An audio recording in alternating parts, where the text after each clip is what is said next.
किशोरावस्था ये विकास की बाल विकास की तीसरी अवस्था है।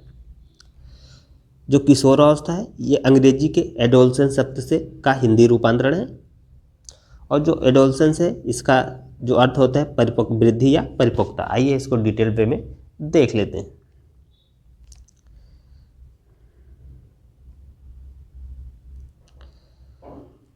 किशोरावस्था, जो किशोरावस्था शब्द है अंग्रेजी भाषा के एडोलसेंस शब्द का हिंदी रूपांतरण है, जिसका अर्थ है वृद्धि या परिपक्वता। एडोलसेंस शब्द लैटिन भाषा के एडोलेसियर से बना है, जिसका अर्थ है परिपक्वता की ओर बढ़ना। सामान्यतः इस काल की जो आयु होता है ये होती है 12 से 18 वर्ष। 12 से 18 वर्ष तक मानी गई है, लेकिन ये पूर्ण रूप से लिंग, जलवायु, प्रजाति और व्यक्तिगत स्वास्थ्य पर निर्भर करती है। किशोरावस्था शारीरिक परिपक्वता की अवस्था मानी जाती है। इस अवस्था में हड्डियों में दृढ़ता आती है, अत्यंत भूख का अनुभव होता है। इस अवस्था में बालकों में तीव्र सामाजिक विकास, शारीरिक विकास, मानसिक विकास और संवेगात्मक परिवर्तन, ये सारी चीज़ें देखने को मिलती है। आइए कुछ परिभाषाएं देख लेते हैं इससे संबंधित।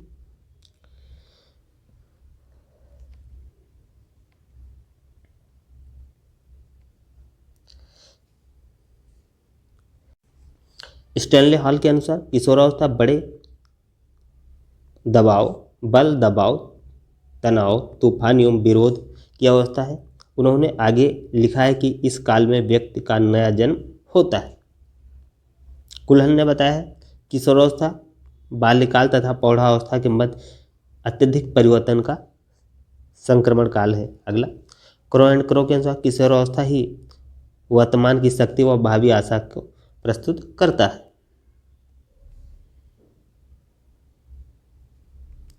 अगला करमाइकल ने कहा किशोरावस्था जीवन का वो काल है जहां से किसी अपरिपक्व व्यक्ति का शारीरिक और मानसिक विकास चरम सीमा की ओर बढ़ता है। अगला विंग एवं हंट किशोरावस्था में समुचित के समुचित अर्थ को प्रकट करने वाला एक शब्द है, वो है परिवर्तन। काफ़ी परिभाषाएं इसमें कीवर्ड भी पूछे जाते हैं। तो किसका है? विंग एवं हंट का है। ये परिवर्तन शारीरिक, सामाजिक व मनोवैज्ञानिक होता है। आगे आइजने के उनके साथियों किशोरावस्था वयासंधि के बाद की वह अवस्था है जिसमें व्यक्ति के अंदर उत्तरदायित्व की भावना स्थापित होती है। तो ये कुछ महत्वपूर्ण परिभाषाएं हैं। अब इनकी हम विशेषताएं देख लेते हैं। किशोरावस्था की विशेषताएं क्या क्या है? किशोरावस्था की विशेषताएं निम्नलिखित। तो आइए देखते हैं इनकी क्या क्या विशेषताएं हैं। शारीरिक विकास, जो शारीरिक विकास होता है इस अवस्था में तीव्र शारीरिक विकास, तीव्र शारीरिक परिवर्तन दिखाई पड़ता है। किशोरावस्था में भार व लंबाई में वृद्धि होती है तथा कंधे चौड़े एवं शरीर पर बाल उग आते हैं। काल निकष के अनुसार इस आयु में बालक एवं बालिका दोनों को अपने शरीर की अत्यधिक चिंता रहती है। अगला बौद्धिक विकास, किशोरावस्था में बुद्धि का सबसे अधिक विकास होता है। इस अवस्था में मस्तिष्क के लगभग प्रत्येक क्षेत्र में पूर्ण विकास होता है। किशोरावस्था में व्यक्ति तर्क वितर्क, चिंतन एवं समस्याओं के समाधान हेतु गहरी सोच प्रकट करता है। तो काफ़ी प्रश्न यहाँ से बनते हैं, की पॉइंट से भी प्रश्न बनते हैं। अगला समाज एवं सेवा, देशभक्ति की भावना, किशोरावस्था में बालक समाज सेवा, देश हित के कार्यों में बढ़ चढ़कर भाग लेता है। उसे लगता है कि समाज की प्रत्येक समस्याओं का समाधान उसके पास है। रॉस के अनुसार क्या है?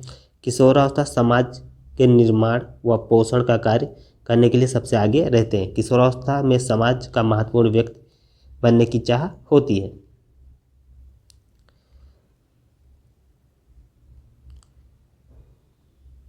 अगला कल्पनाशीलता, किशोरावस्था के दौरान बालकों में कल्पनाशीलता एवं दिवास्वप्न प्रवृत्ति की बहुलता पाई जाती है। किशोरों के मन में कल्पना की अधिकता का कारण कविता, साहित्य एवं कला के प्रति लगन उत्पन्न होती है।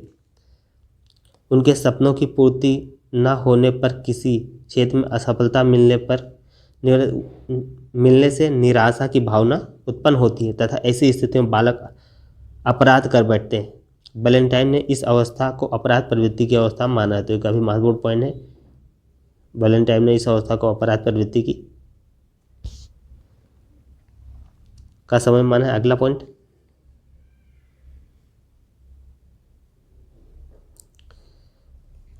विद्रोह की प्रवृत्ति।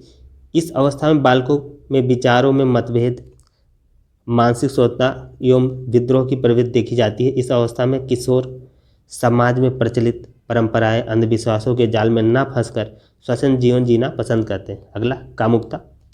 किशोरावस्था के दौरान बालकों की कर्मेंद्रियां पूर्णतः विकसित हो जाती हैं।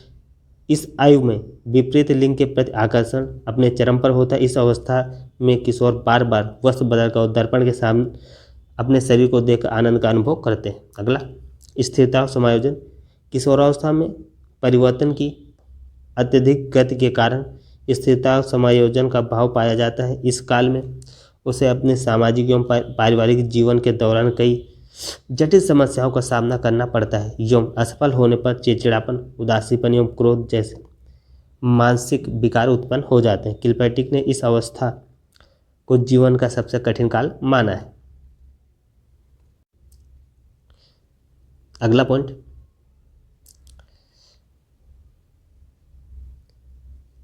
वीर पूजा की प्रवृत्ति।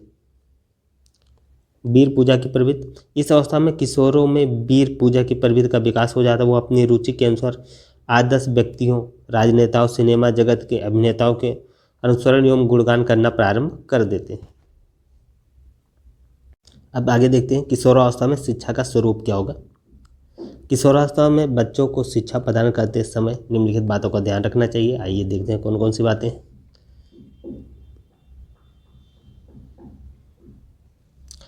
शारीरिक विकास के लिए शिक्षा। इस आयु में बालक बालिकाओं के शरीर में विभिन्न प्रकार के लिंग संबंधी शारीरिक परिवर्तन दिखाई पड़ते हैं। अनभिज्ञता के कारण बहुत से किशोर यौन संबंधी समस्याओं के शिकार हो जाते हैं। ऐसे में पाठशाला में लिंग भेद एवं यौन संबंधी शिक्षा की व्यवस्था होनी चाहिए। किशोरावस्था जीवन दर्शन का आधार है, अतः बालकों को जीवनोपयोगी, सैद्धांतिक व व्यवहारिक ज्ञान प्रदान करना चाहिए। अगला, धार्मिक और नैतिक शिक्षा। इस अवस्था में कई बालक दुराचारी हो जाते हैं। उनके लिए समाज के मान मूल्यों के अनुसार व्यवहार करने वाली नैतिक शिक्षा की व्यवस्था होनी चाहिए। गलत आचरण करने पर बालक को दंड देना भी आवश्यक। कोठारी जो कमीशन ने आध्यात्मिक एवं नैतिक मूल्यों का ज्ञान प्रदान करने पर बल दिया था। अगला, आत्मनिर्भरता की शिक्षा। किशोरावस्था में बालक शीघ्र ही आत्मनिर्भर होने की इच्छा रखते हैं। उसे उपयुक्त व्यवसाय के चयन हेतु व्यावसायिक शिक्षा प्रदान करने की भी व्यवस्था होनी चाहिए। उनको व्यावसायिक शिक्षा प्रदान करनी चाहिए। अगला,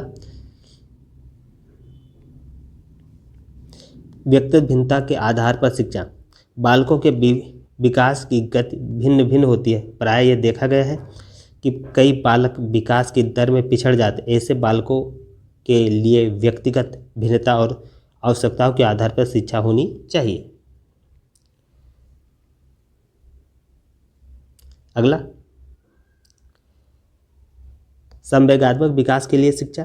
किशोरावस्था में संवेग अपने चरम पर होता है एवं बालक संवेगों के से संघर्ष करता रहता है, अतः बालकों के संवेगों पर नियंत्रण और उनका मार्गांतरीकरण करना सिखाना चाहिए एवं संवेगात्मक विकास के लिए उदार शिक्षा करनी चाहिए, क्योंकि यह जीवन का एक नाजुक मोड़ है जहाँ पर मामूली सी लापरवाही व्यक्ति के जीवन पर के लिए एक अभिशाप बन सकती है। अगला, रचनात्मक विकास के लिए शिक्षा। किशोरावस्था में बालकों में अभिनय करने, भाषा देने तथा लेख लिखने में सहज रुचि होती है। इसके लिए बालक को विज्ञान, कला, साहित्य, संगीत जैसे विषयों को रचनात्मक ज्ञान प्रदान करना चाहिए। अगला, उचित दिशा निर्देश। किशोरावस्था जीवन का सबसे कठिन व नाजुक काल है। इस अवस्था में उसे निर्देशन की सबसे अधिक आवश्यकता होती है। ऐसे में अभिभावकों एवं अध्यापकों को चाहिए कि वो बालकों को विभिन्न समस्याओं के समाधान के लिए निरंतर परामर्श दें।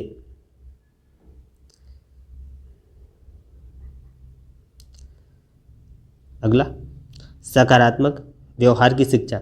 इस अवस्था में बालक को किसी भी क्षेत्र में असफलता मिलने पर उसके मन में निराशा का भाव घर कर जाता है और उसमें आपराधिक प्रवृत्ति का विकास हो जाता है। इसके लिए बालकों को अपराध के दुष्प्रभाव की जानकारी देकर सकारात्मक व्यवहार अपनाने पर बल देना चाहिए। किशोरों में जिज्ञासा